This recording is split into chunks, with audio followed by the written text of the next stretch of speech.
Welcome in, everybody. Bobby Burton here, joined by CJ Vogel. CJ live at DKR right now. The sun is shining bright out there. Got the big Longhorn logo in the background. CJ, you were on hand for the Steve Sarkisian pressure. But first, you just had somebody walk by you moments ago carrying a football. Tell people a little bit about it. Yeah, they got Jaden Blue carrying a football around campus today. Just saw him walking around DKR. So doing what they can, as they did with Jarrett Gibson, to prevent some of those fumbles. Keeping a mindset. I saw him carrying that thing high and tight. So he's doing as he's asked. Funny stuff. All right, we're going to get directly to Steve Sarkisian's opening statement here. Matt, our producer, has it ready for us.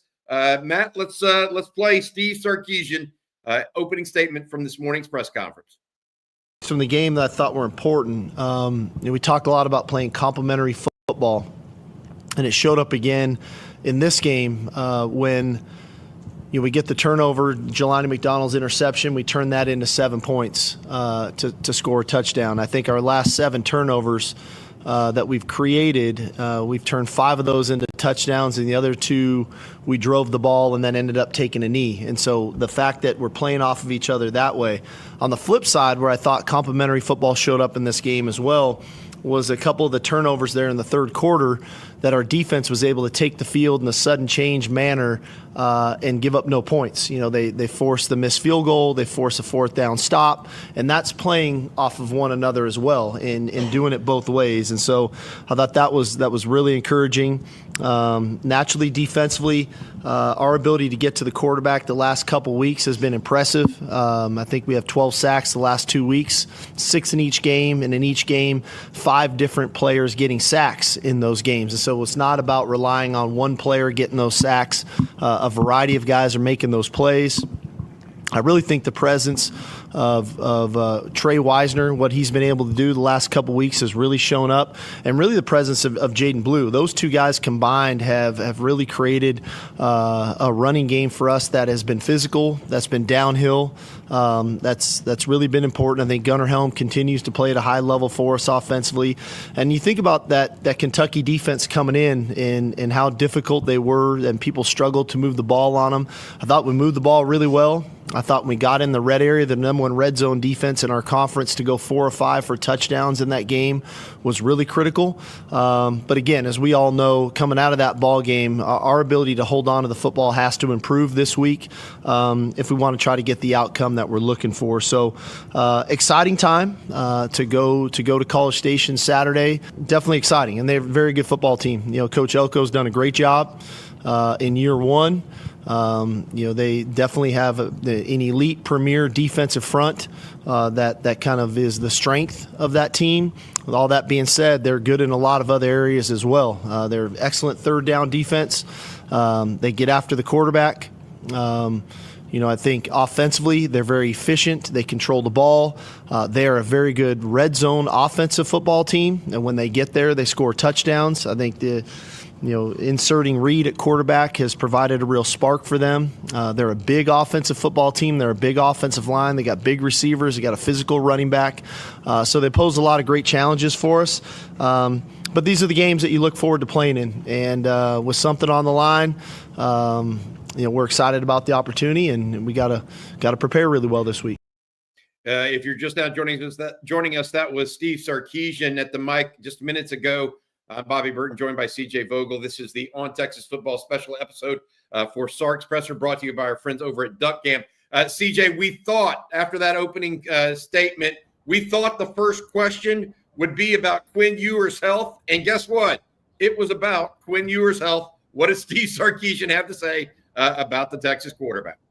Yeah, the original quote was, "I think he is doing okay." So not entirely the most confident answer we might have been expecting from Sarkisian about Quinn, but obviously didn't look like he was doing too well with that ankle in the second half anyway. So we'll see. Of course, Texas will be on the practice field this afternoon, which Quinn Ewers is expected to participate in. And so Sark was basically saying, you know what, I think he's doing all right, but we will see after this morning's practice going on a little bit later this afternoon. The training staff, he's been getting treatment, obviously, on that ankle. And, of course, Texas will do everything they can to make sure that number 3 is ready to go Saturday in College Station. Yeah, one of the things I wanted to hit on, we've got a list of things coming out of Sark's presser we wanted to hit on, was that schedule change. Sark said the university itself right now has no classes this week. Therefore, he's going to have the guys come in the evening and do afternoon practices, in part to re-energize and recharge themselves and their bodies from all those early morning practices, but also because, guess what? A&M is a night game this week in College Station. That'll be on ABC in primetime. CJ, that is a difference maker. But really, a lot of the press conference today, it felt like they were talking about the buildup to this renewal of the Texas A&M rivalry. Yeah, Sark was actually pretty funny talking about these big rivalry games, saying, you know what, they're really fun in the buildup, and they're probably really fun for about the first quarter. And then it gets into just being a slugfest of a football game, and that's kind of the expectation going into this weekend is, hey, it's fun for you and I, Bobby. It's fun for everybody in the chat and Texas and A&M fans alike to sit back and say, hey, we're glad that the rivalry is here. But for the team and for Sarkisian, it's his job and the staff's job to ensure that this week of buildup is as planned, exactly what we've seen for 11 straight weeks now so far this season. They're making sure that this doesn't get too emotional for the players and it doesn't become too big of a game, especially with what's at stake. Play with emotion, don't play emotional. That's the plan for Sarkisian and the staff to instill this week in practice. Yeah, I tell you, one of the things that I loved about what Sark said there was, everybody's excited, and then a game breaks out, right? And that's kind of one of those things where we as fans or as reporters, we're taking it all in at the same time, but really they're focused on controlling what they can control. And that means going out there and doing what they can. He was also asked about whether or not Texas is in the college football playoffs. He goes, that's not for me to decide. That's for fans and the playoff committee, et cetera.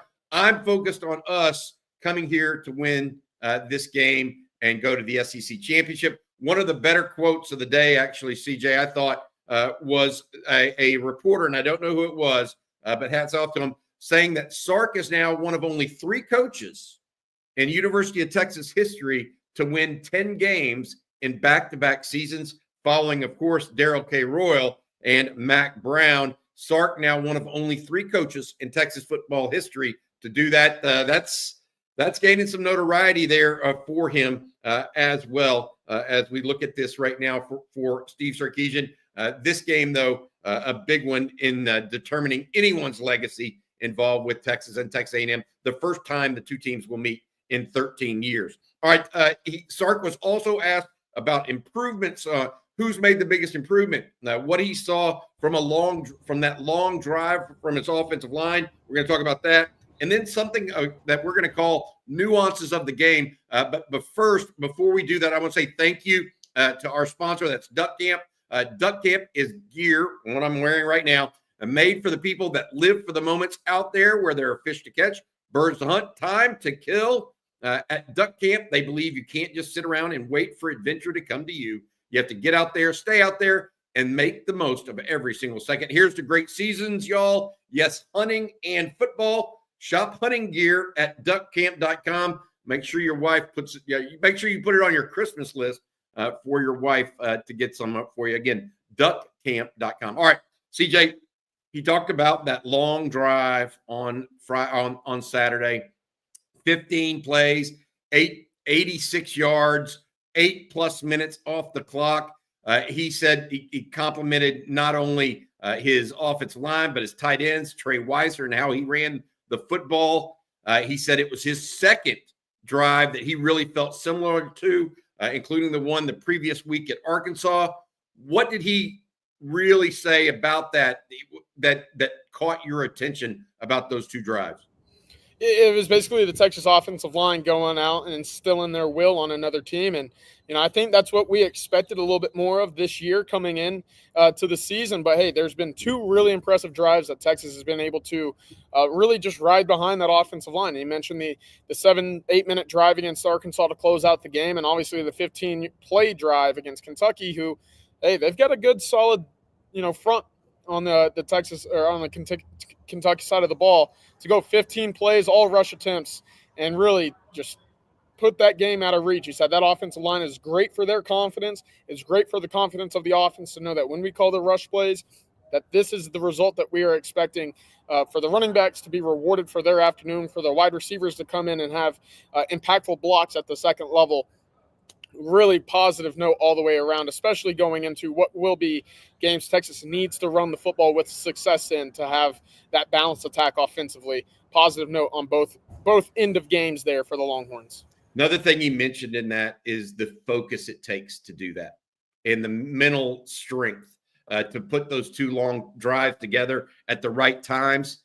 He thought that was a symbol of what's going right now with the offense, even in the spite of the circumstances around them. He was also asked about players who have improved so far this year. Kobe Black got a nod. That was unsuspecting. Black was named the Texas Special Teams Player of the Week, young freshman out of Waco. Got a big nod from Steve Sarkisian this morning.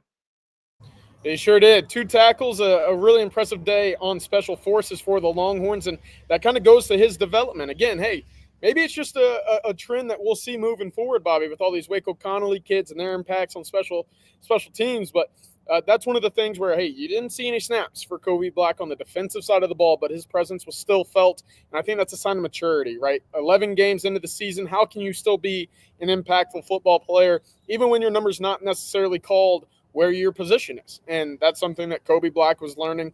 The other one that he mentioned is Jelani McDonald, who we've talked about it. That might be the interception of the year, competing with Jahdae Barnes in week 1 against Colorado State. Really important play for the Longhorns to flip into points right after. But more than that, it's making your snaps count. And that's been the recurring theme for Steve Sarkisian this year. Don't count your snaps, but make your snaps count. And that's something Jelani McDonald has done every single time that he's been on the field. He also talked about how strong a tackler McDonald is. Last person he said that had shown improvement was a guy that's been there only a year, but is starting to get a little healthier, had a shoulder and a knee nicked up going into the year. And I called him out this morning on TexasFootball.com in the article. That's Jermaine Lole. He said that Jermaine Lole right now has really stepped up for this team and helped them be a better program. Really adding something. Had the big 4th down stop that he talked about after a turnover. So Longhorns happy with that. One of the other pieces of this, CJ, and I want to get your take on this. He talked at length about how this team has become a smarter football team collectively. And he called it, what did he call it? Masters or special masters or something like that. A 15 or 20 minute period of time where the Longhorns meet with each other every Friday and talk about different aspects of the game that make you smarter. It was interesting how he talked about the nuances of the game, and that's what they're really trying to teach players beyond getting out there and taking care of yourself on strength and conditioning, beyond practicing the plays. It's the nuances of the game that make a great player even better. And that's one of the things that they focused on. And maybe one of the reasons why Texas has right now collectively one of its smartest teams, in my opinion, they've had. Certainly one of the smarter defenses we've witnessed. Absolutely. And that goes into that Friday practice, right? They're not necessarily on the field in practice on Fridays, but they are out there walking through, going through situational football games. And, you know, Sarkisian said we spend a lot of time making sure that they understand why a running back goes down whenever they get a first down late in the game to run out a 2-minute clock perhaps, or why the ball needs to be in the field to play on punts near the goal line. You know, those situations matter. Kickoff returns. If you're standing out of bounds, you field the ball, you get the ball at the 35, right? That technically is the same as a ball going all the way out of bounds. They go over that situationally, and he says as the season's progressed, the team will come to him after watching, you know, games during the weekend and say, hey, did you see, you know, what happened in this game with that player messing up the time and messing up the play clock? You know, they realize that. And Sarkisian says that's something that he's very happy that folks are starting to realize a little bit more of. And the more that you're able to kind of put that into practice for the Texas team, the more that it will show up on Saturdays. And to your point, Bobby, about having a really smart football team, that defense is probably the smartest that we've seen in quite some time. Yeah, it's the smartest one I've seen in 15, 20 years. Since Earl Thomas was on the team. That was a smart football. They, you know, and Will Muschamp was defense coordinator. I will add this real quick as it relates to all of that. The play that they said, that Sark said, Why do you go down before you score? The name of that play when a running back gets the ball is called no moss. I thought that was definitely appropriate conversation there. All right, last couple things I wanted to mention. Anthony Hill named Defensive Player of the Week in the SEC. Not a lot of surprise there. 2 sacks, a couple of tackles for loss, 10 tackles overall. That young man just keeps making his name in the SEC and around the country. One of the best young linebackers in the game. Absolutely. I actually got to bump into him as I was walking down the elevator, and he seemed he was smiling ear to ear, saying, he was excited to be named the SEC Player of the Week defensively. I don't know what more the Butt Kiss Award Committee needs to see, Bobby, from a linebacker, but hey, at least the SEC is taking note of one of the best in the conference. Hey, so the number 1 linebacker on the number 1 defensive unit in the country. What else do you want to be? Now, he's not perfect. Nobody is in this game, but pretty darn good, and congratulations to Anthony Hill. Just a repeat also, if you're just now joining us, because we had several hundred people join us since we started. CJ, as he was getting prepared to do this live shot, Jaden Blue was walking by carrying a football. So for those of you concerned about the fumbles, Texas is trying to do something about that. They are definitely aware of that issue. And Sark is doing it overall. CJ, before we let you go, your overall thoughts on this press conference. Obviously, Quinn Ewers, Sark has said that he is a young man that we're going to see if he can practice this afternoon. We expect him to. Texas moved practice from the morning to the afternoon. We'll see if Quinn's back. Any other overarching themes of this press conference? You've been to all of them now for the Longhorns this season. Yeah, just Sarkisian's going to instill that this isn't a game that needs to be more than what it is, right? Texas has a lot in store, potentially going to Atlanta December 7th. And to do that, they need to play well, and they need to come away with the victory at Kyle Field, who, hey, Sarkisian came out and said several times, not an easy place to play. I think all Texas fans will admit to that. That might be the only thing that they'll admit to in regards to Texas A&M and its football program. But Sark said, I'm sure he's been made very well aware of, Bobby, about the speakers on the sidelines at Kyle Field. Now he said, hey, whenever we're getting ready, when Quinn Ewers is ready for the snap, those have to be turned off. So he jokingly said, I will make sure that the officials know about that ahead of time. But more than that, making sure that Texas can go back to the games against Alabama and Tuscaloosa, against Michigan in Ann Arbor, hostile environments that you can take bits and pieces of and move them to College Station this weekend. That's going to be important for the offensive line, the defense, and the quarterback itself. So that's one thing that he said, you know what, tough place to play. We've also played in other tough places to play. So just stick to what we know and how we've been coached, and I think we'll be all right. Sark also mentioned 10 consecutive road wins for the Longhorns. I realized I didn't finish my thought on one piece. I talked about those 10 wins from Steve Sarkisian in back-to-back years. Only one of 3 coaches now at the University of Texas to have done that, including DKR and Mac Brown. The mentality, he said, when he came to Texas, and this was about whether or not they wanted to be in the playoffs or go to the SEC championship. He goes, when I came to the University of Texas, I didn't say my goal. We didn't say our goal was 10 wins. We said the goal was championships. So that be conference championship or national championship, it wasn't a certain amount of wins. It was a championship, and that's what you play for. He also used an example of back when he was playing at BYU, how he threw for 300 or 400 yards in one game against Utah, obviously their big rival, and lost the game as a junior. But as a senior, only threw for 80 yards and won, and he was much more happy with the win. Because that's what matters. That's the mentality you want from your coach and what you want him to say. CJ, one last chance. Anything else you have to add before we let folks go? I know you got to get back in there and talk to some of the players still. Yeah, of course. We'll just be sitting here and wait until after practice for an update on Quinn Ewers. The expectation is he will be out on the field again for practice later on this afternoon. Texas, of course, practicing later in the day for the team to kind of sit back, re-energize some of their batteries per Sarkisian. But the status of Quinn Ewers, we'll see after today. And I think moving forward, Texas will do everything they can to get him on the field on Saturday. All right, you've got the winning drive with Coach Bob Shipley and Rod Babers. Rod hosts that for us.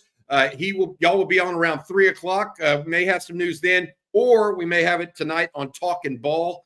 myself and Jerry Hamilton coming up at 7 o'clock. Hopefully have Brett Robin on a little bit as well to talk about his A&M memories of that game as well. All right, guys, in the interim, please visit us at ontexasfootball.com. We have all the recruiting news you could want. A lot of news and notes going on today and over the weekend, obviously, with Texas getting its 24th commitment of the recruiting campaign in Joseph Mbaktu, a defensive lineman out of Grayson, Georgia. All right, that'll do it, CJ. You get back in there, buddy. We appreciate this special report for On Texas Football. For CJ Vogel and our producer, Matt Hutchinson, I'm Bobby Burton. Hook 'em.